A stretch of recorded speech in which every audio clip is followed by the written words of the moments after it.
എല്ലാവർക്കും welcome back to Chinnoos ചെറിയപിക്സ്. ഉരുളക്കിഴങ്ങ് ഇഷ്ടമുള്ളവർക്കൊക്കെ അതിലും ടേസ്റ്റി ആയിട്ട് എന്നാൽ അതിലും ഒരുപാട് ഗുണമുള്ള ഒരു ഐറ്റമാണ് നമ്മുടെ sheemachakka അല്ലെങ്കിൽ കടചക്ക. അത് വൃത്തിയാക്കി എടുക്കാനൊക്കെ വളരെ എളുപ്പമാണ്. വളരെ എളുപ്പത്തിൽ നമുക്ക് എന്തിട്ടാക്കിയാലും ടേസ്റ്റാണ്. അപ്പോൾ ഇതുവരെ ഇത് ട്രൈ ചെയ്തിട്ടില്ലാത്തവർ ഒന്ന് ട്രൈ ചെയ്ത് നോക്കുക.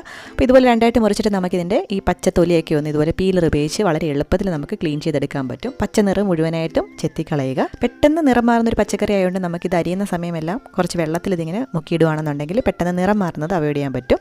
അപ്പോൾ sheemachakka കൂടാതെ നമുക്ക് ഒരു സവാളയുള്ളി കൂടി വേണം. നടുക്കുവശത്തെ ആ ഒരു ഭാഗം ഇതുപോലെ കട്ട് ചെയ്ത് കളയുക. അതിനുശേഷം സ്ലൈസ് ചെയ്തെടുത്തിട്ട് ഇതുപോലെ കോൺ ആകൃതിയിലാണ് നമ്മൾ മെഴുക്കുവരട്ടിക്ക് വേണ്ടിയിട്ട് അരിഞ്ഞെടുക്കുന്നത്. വളരെ സിമ്പിളായിട്ടാണ് നമ്മൾ ഈ മെഴുക്കുവരട്ടി ഉണ്ടാക്കുന്നത്. ഒരുപാട് ഇൻഗ്രീഡിയൻസിൻ്റെ ഒന്നും ആവശ്യമില്ല. നമ്മളിതുപോലെ അരിഞ്ഞെടുത്തിട്ടുണ്ട്. അതുപോലെ തന്നെ നമ്മൾ ഉള്ളിയും കൂടി ഇതുപോലെ ചോപ്പ് ചെയ്തെടുത്തിട്ടുണ്ട്. ഇനി ഒരു കടായിലേക്ക് എണ്ണ ഒഴിച്ചു കൊടുക്കാം. എണ്ണ ചൂടാകുമ്പോൾ ഇതിലേക്ക് കടുകും വറ്റൽമുളകും കറിവേപ്പിലയും ചേർത്ത് കൊടുക്കാം. ഞാനിപ്പോൾ വറ്റൽമുളക് ചേർത്ത് കൊടുക്കുന്നില്ല. ലാസ്റ്റ് അതിന് പകരം ചില്ലി ഫ്ലേക്സ് ആണ് ഒരു ഭംഗിക്ക് ചേർത്ത് കൊടുക്കുന്നത്. അപ്പോൾ ചില്ലി ഫ്ലേക്സ് ഇല്ലാത്തവർ ഈ സമയത്ത് വറ്റൽമുളക് കൂടി ചേർത്ത് കൊടുക്കുക. അപ്പോൾ നമ്മൾ കുറച്ച് ഉപ്പും 1/4 ടീസ്പൂൺ മഞ്ഞൾപ്പൊടിയും കൂടി ചേർത്ത് കൊടുത്ത് ജസ്റ്റ് ഒന്ന് മിക്സ് ചെയ്യുക. ഏറ്റവും ചെറിയ തീയിൽ അടച്ചു വെച്ച് കുക്ക് ചെയ്യാം. നമ്മൾ വെള്ളം ഒന്നും ഒഴിച്ചു കൊടുക്കേണ്ട ആവശ്യമില്ല. അതുപോലെ ഒരുപാടിട്ട് ഇളക്കേണ്ടയും ആവശ്യമില്ല. ഇങ്ങനെ ഇളക്കാതിരിക്കുമ്പോഴാണ് ആ ഒരു വെള്ളമൊക്കെ ഇറങ്ങി ഇത് കുക്കായി വരുന്നത്. അപ്പോൾ ചെറിയ തീയിൽ ഒരു 5 മുതൽ 7 മിനിറ്റ് വരെ ഇത് അടച്ചു വെക്കുമ്പോൾ നന്നായി കുക്കായി കിട്ടും.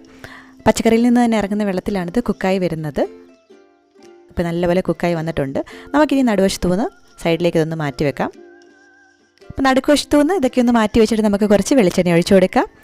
ഇതിലേക്ക് 1/4 ടീസ്പൂൺ മുളക് പൊടിയും 1/2 ടേബിൾ സ്പൂൺ ചില്ലി ഫ്ലേക്സും ചേർത്ത് കൊടുക്കാം. എരിവിനനുസരിച്ച് ചില്ലി ഫ്ലേക്സിൻ്റെ അളവ് കൂട്ടുകയോ കുറയ്ക്കുകയോ ചെയ്യാം. ഇനി നല്ലപോലെ ഇത് മിക്സ് ചെയ്തെടുക്കാം. ഒന്ന് മിക്സ് ചെയ്ത് തോർത്തി കുറച്ച് കറിവേപ്പിലയും കൂടെ ചേർത്ത് കൊടുക്കുമ്പോഴത്തേക്കും നല്ല ടേസ്റ്റി ആയിട്ടുള്ള ഒരു മെഴുക്കുവരട്ടി ഇവിടെ റെഡി ആയിട്ടുണ്ട്. വളരെ എളുപ്പത്തിൽ തയ്യാറാക്കാവുന്ന വളരെ ഗുണകരമായിട്ടുള്ള ഒരു റെസിപ്പിയാണ്. ഇതുവരെ ട്രൈ ചെയ്തിട്ടില്ലാത്തവരൊന്ന് ട്രൈ ചെയ്ത് നോക്കുക. നമ്മുടെ ചാനൽ ഇഷ്ടമായിട്ടുണ്ടെങ്കിൽ ഒന്ന് സബ്സ്ക്രൈബ് ചെയ്യുക. ആ സൈഡിൽ കാണുന്ന ബെല്ലൈക്കൺ കൂടി ക്ലിക്ക് ചെയ്യുകയാണെന്നുണ്ടെങ്കിൽ പുതിയ വീഡിയോസ് ഇടുമ്പോൾ നോട്ടിഫിക്കേഷൻസ് ആയിട്ട് കിട്ടിക്കോളും. അപ്പോൾ പുതിയ റെസിപ്പി അല്ലെങ്കിൽ വ്ലോഗുമായിട്ട് നമുക്ക് വീണ്ടും കാണാം. അതുവരേക്കും ബൈ.